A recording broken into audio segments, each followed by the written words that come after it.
Olá, muito obrigada por mais uma vez me receber na sua casa para estarmos compartilhando os princípios da casa do Pai.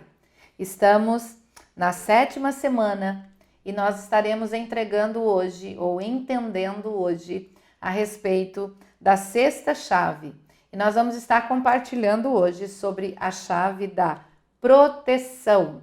Ontem falamos sobre a chave do perdão. Hoje, então, nós trataremos sobre a proteção. Vamos orar o Pai Nosso, como sempre temos feito. Pai nosso que estás nos céus, santificado seja o teu nome.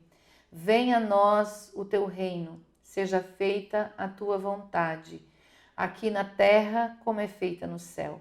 O pão nosso de cada dia nos dai hoje. Perdoa as nossas dívidas, assim como nós perdoamos aos nossos devedores. E não nos deixes cair em tentação, mas livra-nos do mal, porque teu é o reino, o poder e a glória para sempre. Amém? Então hoje nós vamos estar falando sobre proteção. E aonde encontramos o princípio da proteção na oração do Pai Nosso? É na seguinte frase: e não nos deixes cair em tentação, mas livra-nos do mal. Um ancião precisava contratar uma pessoa para dirigir o seu carro, para ser seu chofer. Pois bem, ele fez entrevista com diversos candidatos e nesta entrevista ele diz o seguinte: bem, vocês estão dirigindo perto de um abismo. O que vocês fariam? Estaria tranquilo próximo ao abismo? Ou se afastaria um pouco por precaução? Ou se afastaria deste abismo o mais que você pudesse? A esta pergunta, o primeiro candidato respondeu: eu não temo o perigo. Para mim, os abismos não me assustam. Eu posso dirigir sem nenhum temor em qualquer lugar, perto de qualquer abismo, e o Senhor estará seguro comigo. O outro candidato, um pouco mais cauteloso, disse: eu me retiraria apenas um pouco, Senhor. Guardaria distância, mas não mais. O abismo não me assusta. E o último candidato, pensando que talvez a sua resposta fosse desclassificá-lo daquela entrevista, ele diz o seguinte: eu tenho medo do abismo, Senhor. Eu estaria o mais distante que pudesse de qualquer lugar que pudesse colocar a sua vida em perigo. A quem você acha que este homem contratou? A quem você acha que este homem deu o trabalho? Com certeza, aquele que é mais prudente e que disse que ele estaria o mais distante possível do abismo. O mesmo acontece comigo e com você. Como filhos de Deus, nós vamos caminhando por um mundo cheio de abismos. E muitas vezes nós desconsideramos esses perigos que nós estamos enfrentando. Nós vivemos, agora que conhecemos a Jesus, nós vivemos como parte do reino de Deus, fazemos parte do reino de Deus. Estamos habitando na casa do Pai, voltamos para a casa do Pai. A palavra de Deus nos traz os princípios que devemos obedecer para estarmos debaixo da proteção da casa do Pai. E uma das coisas que nós devemos fugir é das tentações. Constantemente as tentações querem nos levar para o abismo. O que são as tentações? As tentações são as armadilhas criadas pelo inimigo e também os desejos da nossa própria alma, os desejos da nossa própria natureza pecaminosa a fazer aquilo que não está de acordo com o que o Pai sonhou conosco. É possível que você me diga: eu não tenho medo. A tentação pode bater na minha porta e eu vou me livrar tranquilamente. Eu vou vencer todos os perigos. E muitas vezes esse pensamento nos leva a brincar com a tentação. Isto é tão perigoso quanto um pequeno metal aproximado de um grande ímã. A força do ímã é tão poderosa que atrai qualquer tipo de metal. Sabe, o nosso coração é enganoso. A Bíblia diz que o coração do homem é enganoso. E muitas vezes nós achamos que nós somos super-homens, super-mulheres e que nós podemos estar diante do pecado, diante das tentações e que nós vamos vencer as tentações. Salomão diz o seguinte: o avisado vê o mal e se esconde, mas os simples passam e recebem o dano. Desde o momento que eu e você saímos da nossa casa, o inimigo está nos bombardeando com toda classe de tentações, dúvidas, temores, setas inflamadas na nossa mente. Ele tem como se fosse um arsenal, mísseis lançados contra a nossa mente e o nosso coração, tentando nos afastar da vontade de Deus. E ele procura as áreas frágeis da nossa alma. Se há uma fragilidade no álcool, ele vai procurar derrubar você através do alcoolismo. Se há uma fragilidade no sexo, ele vai procurar te derrubar através de uma tentação na área sexual, talvez para atrair seu marido, para atrair sua esposa. Se a tua área frágil tem a ver com as finanças, tem a ver com o dinheiro, ele vai tentar você para que você possa roubar ou tomar posse daquilo que não te pertence. Ele vai procurar a área frágil. Se a área frágil da sua alma é o orgulho, que tem a ver com a sua identidade, ele vai levantar muitas pessoas para te machucar, para te ofender, porque ele quer te derrubar. Ele quer que você caia neste abismo que ele preparou para você. Mas olha o que Paulo diz, escrevendo aos Efésios, capítulo 6, versículo 10. Quanto ao mais, sede fortalecidos no Senhor e na força do seu poder. Revesti-vos de toda a armadura de Deus, para poderdes ficar firmes contra as ciladas do diabo. Porque a nossa luta, presta atenção, a nossa luta não é contra carne e sangue, e sim contra os principados e potestades, contra os dominadores deste mundo tenebroso, contra as forças espirituais do mal nas regiões celestiais. Então Paulo está dizendo que nós não estamos lutando contra pessoas, mas nós estamos lutando contra as forças das trevas. A tentação virá para te derrubar.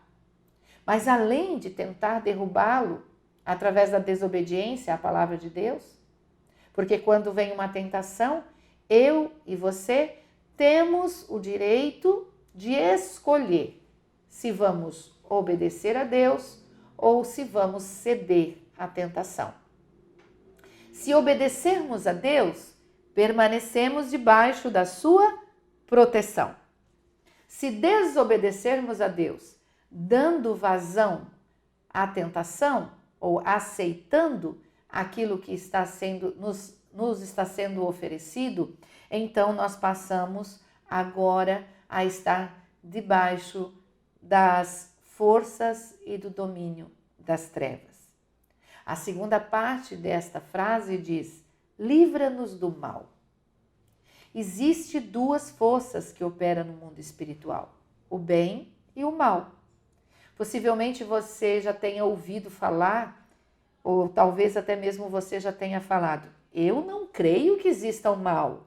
Deus não criou o mal. Eu só aceito o bem. Isto pode ser um pensamento positivo. Pode ser que a pessoa que falou isso para você quisesse levá-lo ao positivismo.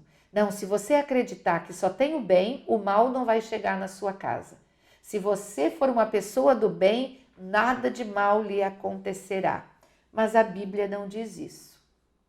A Bíblia diz que sim, Deus é benigno, mas existe um ser que é maligno.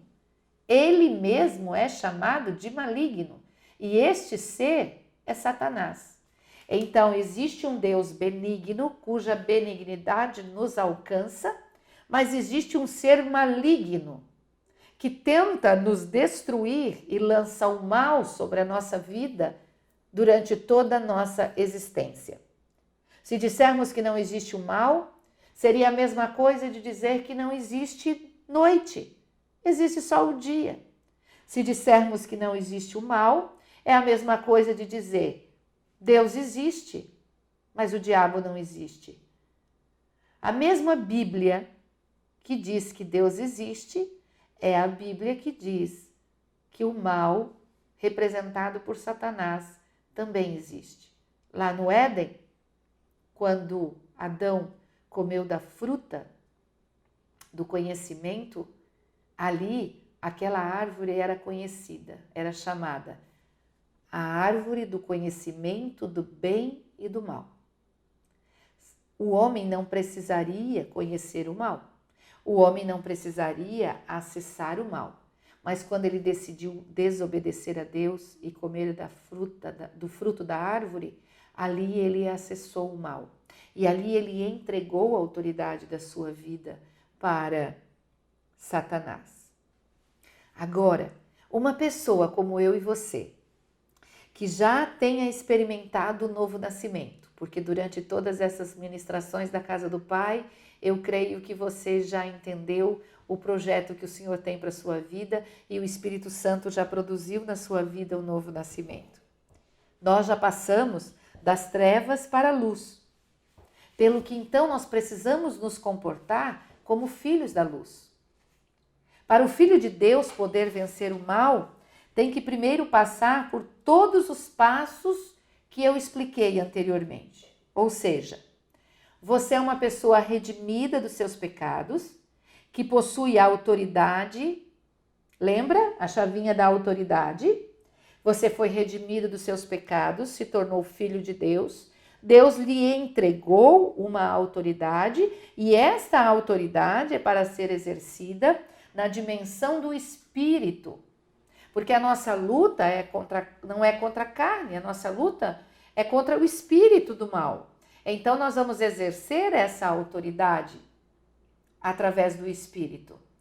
Mas é muito importante que nós tenhamos a condição de exercer essa autoridade. E a condição de exercer essa autoridade é através do perdão. Se nós perdoamos os nossos devedores, nós recebemos perdão dos nossos pecados, portanto, nós teremos autoridade para vencer o maligno. Se não perdoamos, não temos autoridade para vencer o maligno. Uma cerca de proteção é colocada ao redor da nossa vida e ao redor da nossa família. O Senhor disse através de Moisés: se atentamente ouvires a voz do Senhor teu Deus, tendo cuidado de guardar todos os seus mandamentos, que hoje te ordeno, o Senhor teu Deus te exaltará sobre todas as nações da terra. Se ouvires a voz do Senhor teu Deus, virão sobre ti e te alcançarão todas estas bênçãos. Será, porém, que, se não deres ouvidos à voz do Senhor teu Deus, não cuidando em cumprir todos os seus mandamentos e os seus estatutos que hoje te ordeno, então virão todas estas maldições sobre ti e te alcançarão. Que maldição? Enfermidades, doenças, pânico, pavor, morte, desavenças, intrigas, divórcio, falta do pão. Todo o mal que está preparado pelo maligno para a nossa vida nos alcançará se nós não obedecermos ao Senhor, se não guardarmos os seus mandamentos. O Senhor aqui faz um paralelo entre o bem e o mal, onde um e outro dependem de nossa atitude frente à palavra. O que atua de maneira obediente à palavra de Deus ativa as bênçãos do Senhor, ativa as forças do bem. Tudo aquilo que no reino espiritual está preparado para mim e para você. Todas as bênçãos que estão guardadas no nosso nome.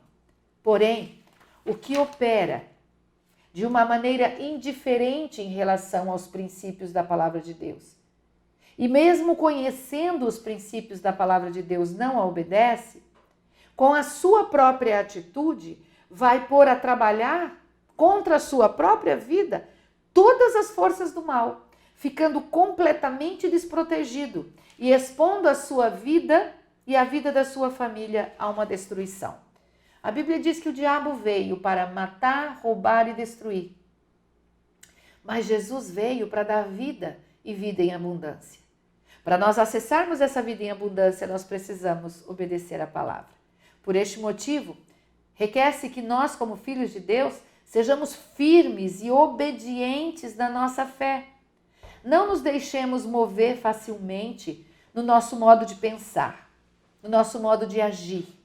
Não podemos deixar que o inimigo lance setas na nossa mente dizendo não vale a pena obedecer a Deus. Deus não está nem ocupado com você. Deus tem tanta coisa para fazer, talvez você já tenha ouvido isso. E outra coisa, você não é perfeito. Se você cometer um erro aqui, um erro acolá, se você pecar, se você trair sua esposa, se você mentir para os seus pais, se você sonegar seus impostos, é uma mentirinha qualquer. Não, isso são armadilhas do diabo, isso são ciladas do maligno, para que você saia debaixo da proteção da casa do Pai. A obediência te traz proteção, a desobediência te expõe ao perigo. Eu quero orar com você hoje, pedindo para que o Senhor nos proteja de todo mal e que o Senhor nos fortaleça a vencer todas as tentações do maligno. Vamos orar? Pai, em nome de Jesus, eu me comprometo em ouvir a sua voz, através da sua palavra, buscar a sua direção e confiar toda a minha vida e família debaixo da tua proteção. Pai, eu oro para que o Senhor me livre de todas as tentações. O Senhor sabe das fragilidades da minha alma. O Senhor sabe o quanto sou tentado e nas áreas que sou tentado. Mas eu te peço hoje, em nome de Jesus, que o teu Espírito me revista de força e que a tua fortaleza me leve a vencer todas as tentações. Livra-me do mal, livra-me das setas inflamadas do maligno, livra-me de todas as ciladas que ele tem preparado para mim. Eu quero caminhar debaixo da tua proteção todos os dias da minha vida. Ensina-me, Senhor, a obedecer. Dá-me, Senhor, um coração ensinável e um coração obediente. Em nome de Jesus. Amém. Amém. Muito bem, para nós conhecermos a vontade do Pai e os princípios, nós precisamos ler a palavra de Deus. Então eu quero desafiar você, a partir de hoje, se você ainda não fazia, a ler a palavra de Deus. E quero desafiá-lo a começar pelo Evangelho de João. Lá no Novo Testamento tem Mateus, Marcos, Lucas, João, o quarto livro do Novo Testamento. Comece a ler, se porventura você não está ainda fazendo a leitura da palavra de Deus, se porventura você ainda não tem esse hábito, traga isso, faça isso a partir de agora, que isso se torne uma prática na sua vida. Que Deus te abençoe e até a próxima ministração da Casa do Pai.